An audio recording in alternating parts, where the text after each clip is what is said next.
Alright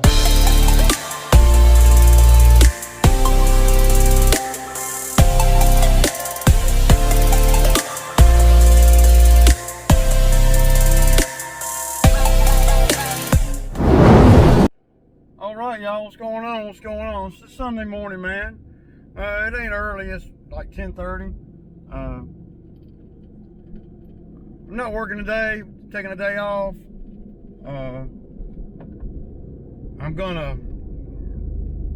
I got some stuff around the house I really need to do. We got company coming next week, and I want to get some of this stuff that I've been needing to do around the house for a while. But every time I have time, I don't have the Bobcat. And when I got the Bobcat, I ain't got time.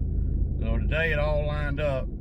So I'm gonna take the day off from making money and chasing money to doing some stuff around my house. So the video today will not be, you know, all that.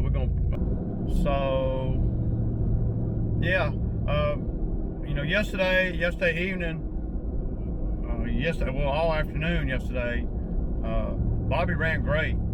So it did stop smoking, but I knew that smoke was just coming off of the manifold from where, because no matter how hard you wash it, it's hard to get every crook and cranny of the hydraulic fluid off, you know, when it's been pretty much submerged in it. Well, that's a lot of damn coolant. I mean, you know, when you got 15 gallons of hydraulic fluid get dumped on the engine and the manifold, it's gonna take a minute for it to all be gone, no matter how hard you wash it. So by the time we got done over there yesterday with the skid steer, it wasn't smoking at all.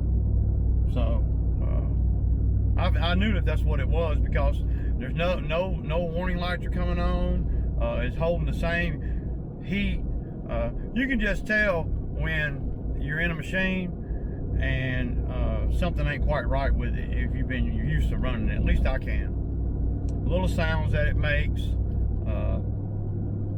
things like that.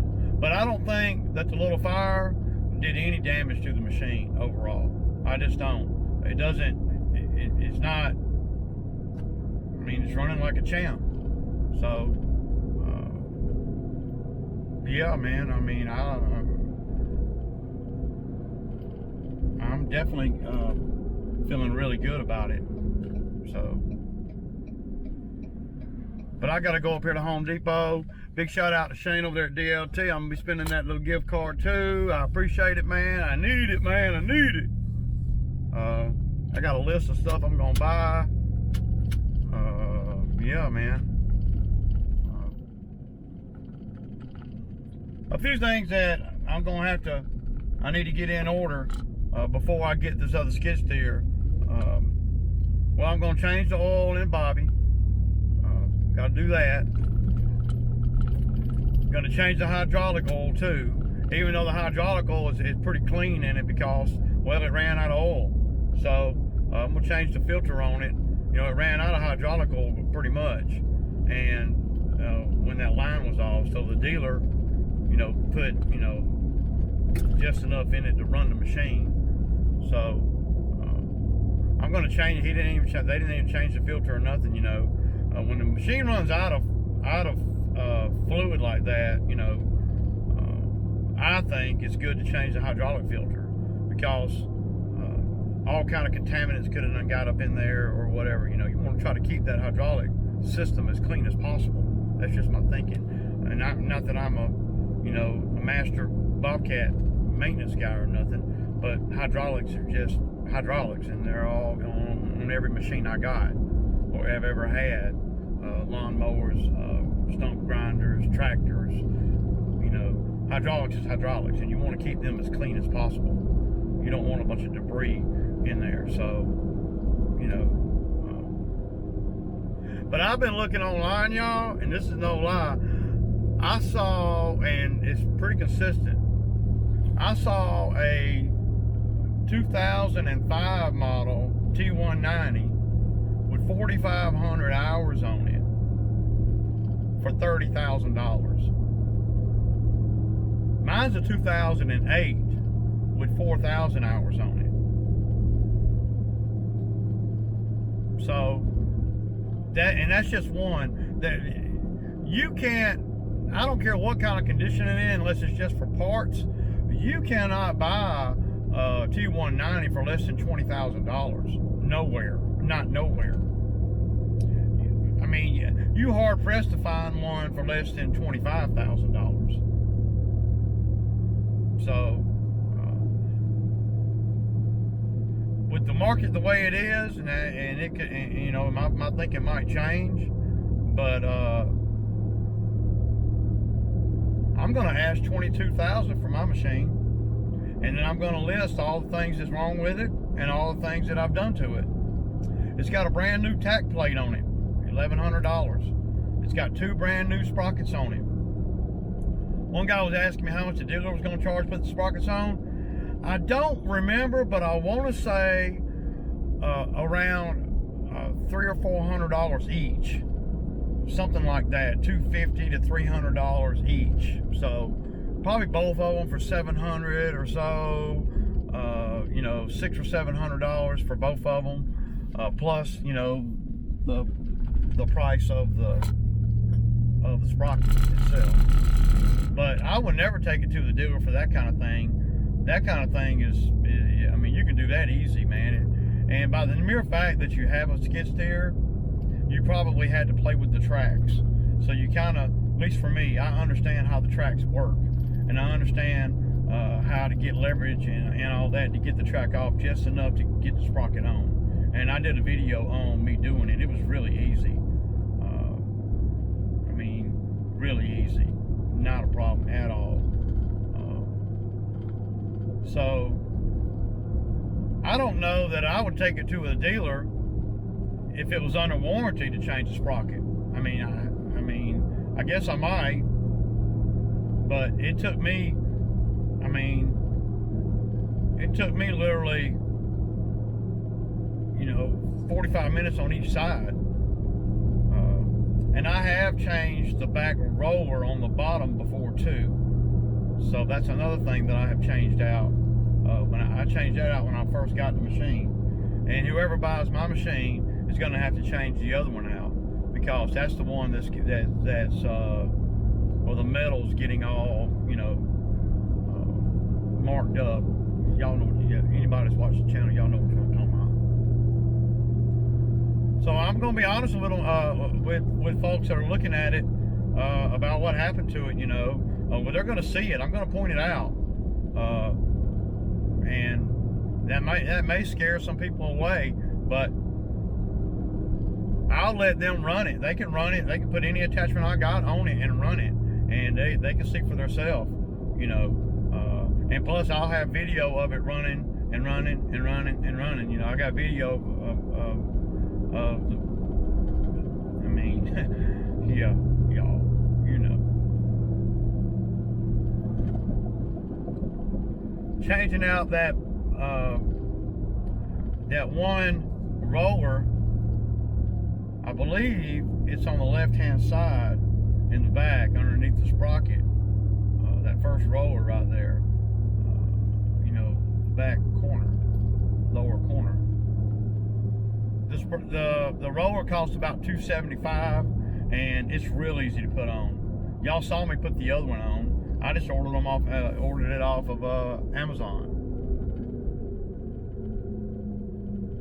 Some things are real easy to do, but you do have to apply yourself. So, you know. So yeah. So I'm feeling really good about Bobby. So much so that if I don't like this rental machine, then I'm not going to buy it. I mean, it's going to have to really jump out at me. You know, it can't be all banged up and shit. 150 hours don't sound like a lot, but you know, 150 hours is 150 hours that I wasn't running it, and it might have took a beating. And did they take care of it? You know, that's the biggest thing. You know,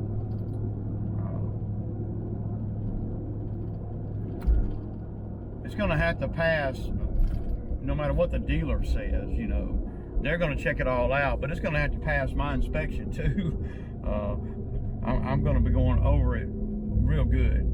I'm hoping, and I don't know for sure, I'm hoping that I can get them to throw me a bucket, a flat bucket. I was just fixing to buy a flat bucket. I don't have a good flat bucket. I never have had a good one. The flat bucket that I got when I bought my Bobcat off the individual, well, that flat bucket it was wore out when I got it, and it's wore out now. So, yeah, y'all know, man. Not much, man. I'm a little bit consumed with this other machine now. You know, I don't want to get too giddy over it. But I feel a lot better about my machine, and that's you know, that's the big thing. Because though I don't have to sell my Bobcat to get the other Bobcat, to get the other, the Takeuchi, well, it's bad business for me to keep it right now. I don't, you know, and though I do feel a certain type of way about Bobby, because Bobby has really changed the game for me. But you can't hold on to pieces of equipment that you're not going to be using. And if I get this TL8, it's going to be under warranty for 2,000 hours. I have not put 2,000 hours on Bobby yet, and I've saved a chunk of money, you know, as far as banking my money. So it might take me some years to put 2,000 hours on a new skid steer, because Bobby went through all the learning curves with me, me learning and me, you know, being real rough on the machine, because I didn't know what I don't know that I didn't know. Play it by ear, and we're gonna get Bobby cleaned up, tightened up, get the oil changed in it, grease up everything, wash him down a little bit with on the outside, and I'm gonna put him up for sale. And the good thing about it is I don't have to sell it. So if I put it online for 23,000 and I go down and I go down to 22,000 and I can't get 22,000, or if they don't want it, somebody wants to try to haggle with me, I don't have to do that. I don't have to haggle. I can be firm in the price. So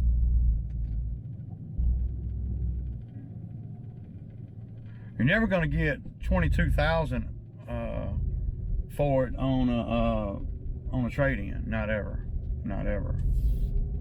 So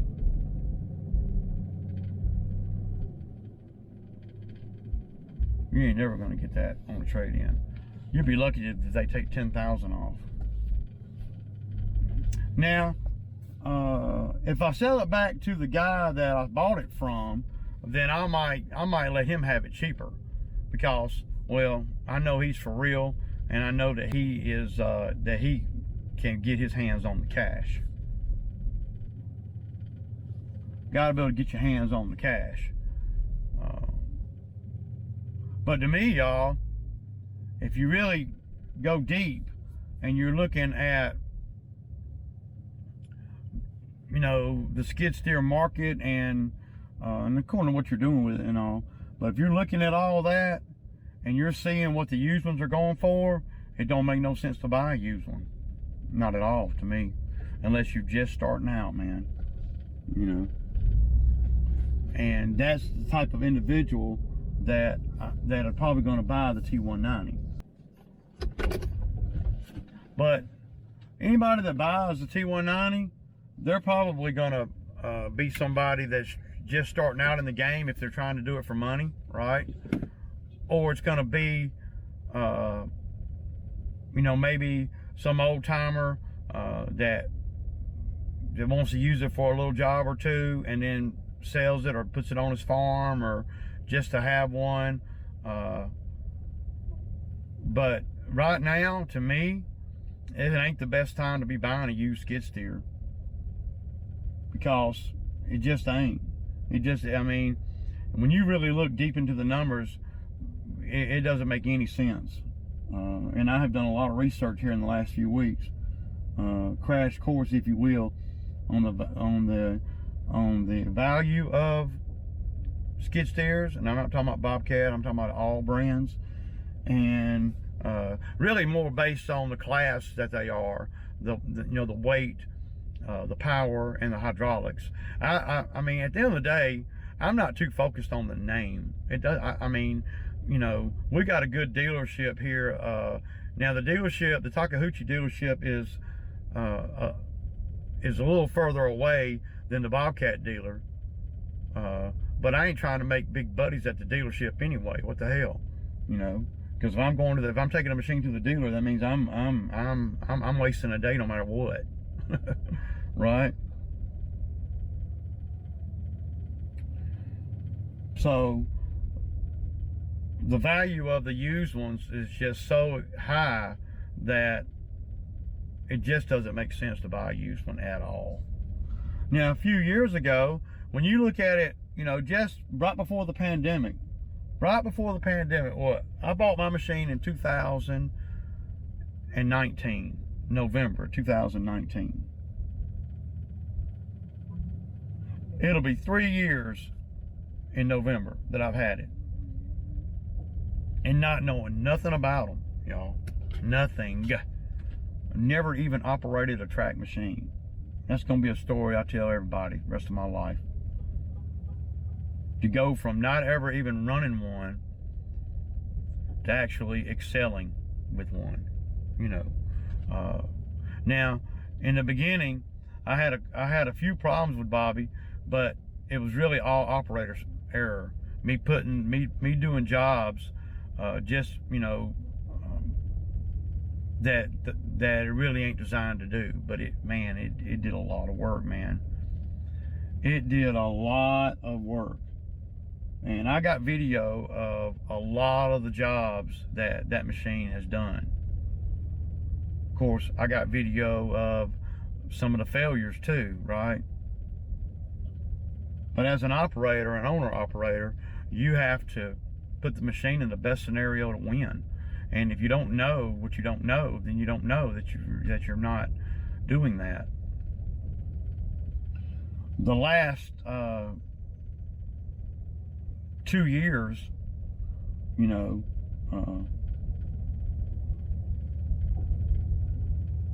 machine has really been a solid machine. I mean, I know, we like to look at, what it ain't done and how, messed up some of the things that have happened with the Bobcat. We like to look at that. Those are the things that we remember, especially if your viewers, looking from the outside looking in, and for sure, me living it, but when I think back to all the jobs I've done with the skid steer and all the knowledge that I've gained, and all the times that it didn't break down and all the checks that I done got, it's a game changer. And if anybody is on the fence about, buying a skid steer or not, as long as you got, some contacts and some work lined up, then get off the fence, dude, and go on and get one, if you can find one that's reasonable. Good luck. But see, if I had never owned one before, I wouldn't even be thinking about buying a new one. I'd be thinking about buying one like I got,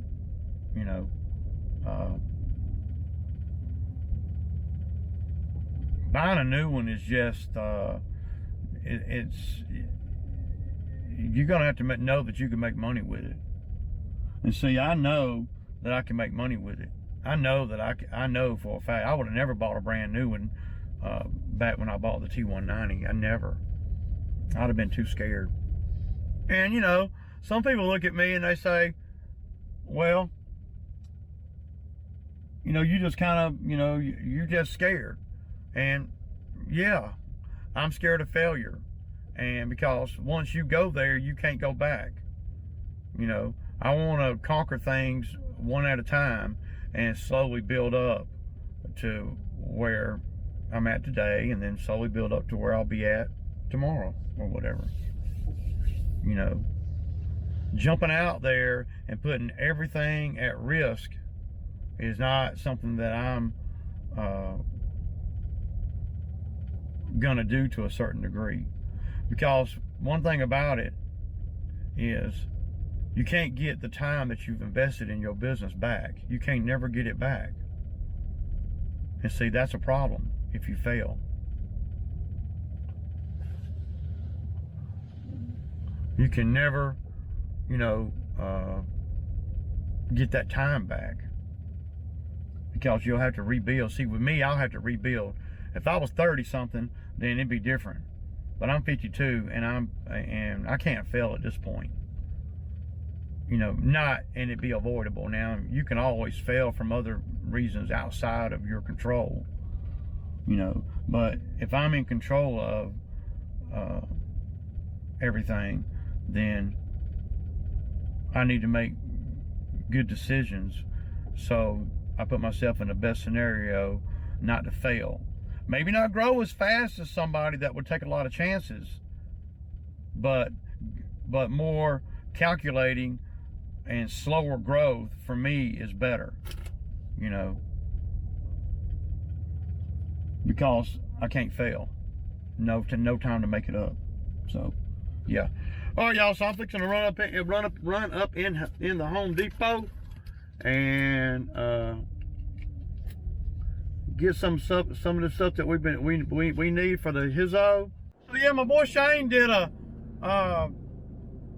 video over, you know, his top 5 favorite things he likes about, you know, lawn care and being in business. And those are pretty good ones, man. And they're, I mean, me too, all that. The number one thing, like Shane said, for me, is the control. Having the control and the freedom to do, well, to have a life, man, where I'm not mandated to be somewhere working for somebody else, making somebody else money, right? You know, I'm not saying there's anything wrong with that, but if you ever have a taste of any kind of success in the entrepreneur game, no matter really what field it is, it'd be hard to go back, I would think. So the freedom and control over my life, that's the number one reason, you know.